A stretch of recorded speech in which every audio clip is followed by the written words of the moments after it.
अस्सलामुअलैकुम दोस्तों, welcome back to full time coding, जहां हम करते हैं कोडिंग फुल टाइम। तो दोस्तों, आज की इस वीडियो से हम स्टार्ट कर रहे हैं HTML का प्रोफेशनल कोर्स प्रैक्टिकली, जिसमें आपको सीखने को मिलेगा कि HTML क्या है, हम इसे कैसे यूज़ कर सकते हैं। कंप्लीट कोर्स अबाउट HTML, ताकि आप वेब डेवलपमेंट की तरफ अपना कदम बढ़ा सकें। तो HTML के इस ज़ीरो टू हीरो कोर्स की पहली वीडियो में हम सीखेंगे HTML क्या है, HTML को कैसे इस्तेमाल किया जाता है और इसके लिए प्री रेक्विजिट्स क्या हैं। तो विदाउट वेस्टिंग एनी टाइम चलते हैं अपनी वीडियो की तरफ। तब तक के लिए हमारे चैनल को सब्सक्राइब करें, बेल का आइकन प्रेस करें और वीडियो को लाइक और शेयर कर दें। वेलकम बैक दोस्तों। HTML stands for Hypertext Markup Language, as you can see on your screen। सबसे पहले हम इसकी थोड़ी सी बेसिक इन्फो और हिस्ट्री देख लेते हैं, ताकि जब आपसे कोई सवाल करे कि आप HTML सीख रहे हैं तो क्या सीख रहे हैं आप, कुछ बेसिक तो मुझे समझाएं, कुछ बताएं तो आपको पता हो। तो दोस्तों, टिम बर्नर्स ली एक रिसर्च फेलो थे ऑक्सफोर्ड यूनिवर्सिटी के। उन्होंने 1993 में HTML को इन्वेंट किया। HTML क्यों इन्वेंट की गई? क्योंकि वेब पेजेस में बेसिक हेडिंग्स, पैराग्राफ्स वगैरह, कुछ लिंक्स लगाने का काम, इमेजेस लगाना, ये सब कुछ लगाने के लिए एक बेसिक, आप यही कह लें कि एक वेब पेज बनाने के लिए, एक बेसिक सा वेब पेज बनाने के लिए HTML को इन्वेंट किया गया।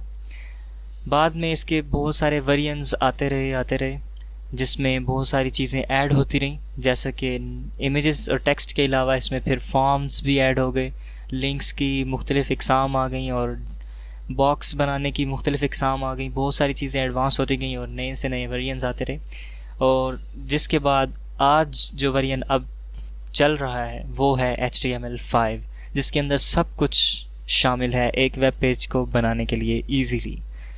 तो ये थी इसकी हिस्ट्री और कुछ बेसिक इन्फॉर्मेशन। अब हम इसकी डेफिनेशन की तरफ चलते हैं। तो HTML stands for Hypertext Markup Language, as I have said earlier। तो हाइपरटेक्स्ट एक ऐसा टेक्स्ट होता है जो आप किसी भी कंप्यूटर की स्क्रीन पर देखते हैं या किसी भी इलेक्ट्रॉनिक डिवाइस पर, जो आपको टेक्स्ट नज़र आ रहा होता है, और उसके अंदर कुछ लिंक्स होते हैं किसी दूसरे पेज के लिए। तो ऐसे टेक्स्ट को हम हाइपर टेक्स्ट कहते हैं, और वो जो लिंक्स होते हैं उनको हाइपर लिंक्स कहते हैं। उन्हीं की वजह से ये टेक्स्ट हाइपर टेक्स्ट कहलाता है।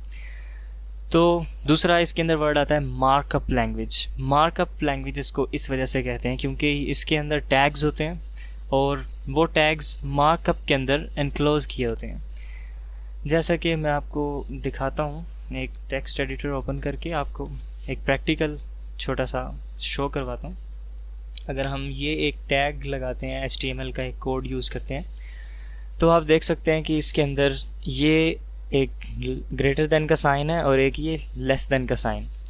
तो ये जो सिंबल्स हैं ये इसका मार्कअप हैं। ये इसको इस मार्कअप के ज़रिए से इसके सारे टैग्स HTML के इसी तरह से बने होते हैं, तो इस वजह से इसको मार्कअप लैंग्वेज कहा जाता है। तो ये आपको समझ आ गई कि हाइपर टेक्स्ट मार्कअप लैंग्वेज इसका नाम क्यों है। उसके बाद हम ये देख लेते हैं कि इसके प्री रेक्विजिट्स क्या हैं। आई मीन कि अगर आपने HTML लिखनी है, सीखनी है, आपने इसके ज़रिए से वेब पेज बनाना है, तो आपको किन चीज़ों की ज़रूरत है होगी इससे पहले। तो सबसे पहले आपको एक टेक्स्ट एडिटर चाहिए होगा, जैसा कि मैंने आपको दिखा दिया है, जो कि मेरे पास लिनक्स में टेक्स्ट एडिटर के नाम से, और आपके पास अगर आप विंडोज़ यूज़र हैं तो आपके पास होगा नोटपैड के नाम से। उसके बाद आपके पास एक वेब ब्राउज़र होना चाहिए, जो कि हर एक कंप्यूटर में होता ही है। मेरे पास ये मोज़िला फायरफॉक्स है जो मेरा फेवरेट है, जिसकी वजह से मैं ये यूज़ करता हूँ। उसके बाद आप क्रोम यूज़ कर सकते हैं, ओपरा यूज़ कर सकते हैं, और भी कई ब्राउज़र हैं जो आप यूज़ कर सकते हैं। बिल्कुल, लेकिन मैं आपको सिर्फ एक सजेशन देना ज़रूरी समझता हूँ यहाँ पर कि आप कभी भी इंटरनेट एक्सप्लोरर या जो माइक्रोसॉफ्ट एज है उसको यूज़ ना करें वेब डेवलपमेंट के लिए, क्योंकि उसमें बहुत सारे फीचर्स अवेलेबल नहीं होते जो कि हम HTML में या किसी भी लैंग्वेज में वेब डेवलप करते हुए, हम जो वेबसाइट डेवलप करते हुए जिस वक्त हम फीचर्स जो लगाते हैं वो काफ़ी सारे माइक्रोसॉफ्ट एज में अवेलेबल नहीं होते, वो उन फीचर्स को शो ही नहीं कर सकता। तो इस वजह से आप दूसरे ब्राउज़र ही यूज़ करें जिनमें टॉप पे आता है क्रोम और फायरफॉक्स। ये दोनों तमाम फीचर्स प्रोवाइड करते हैं। उसके अलावा ओपरा के कुछ वेरिएंट्स में कुछ फीचर्स नहीं भी हो सकते, लेकिन लेटेस्ट में तो तकरीबन सारे फीचर्स अवेलेबल। तो आप कोई भी वेब ब्राउज़र यूज़ कर सकते हैं, कोई भी टेक्स्ट एडिटर आम से आम यूज़ कर सकते हैं जो आपके कंप्यूटर में बाय डिफ़ॉल्ट इंस्टॉल होता है, और यही कुछ आपको चाहिए होता है।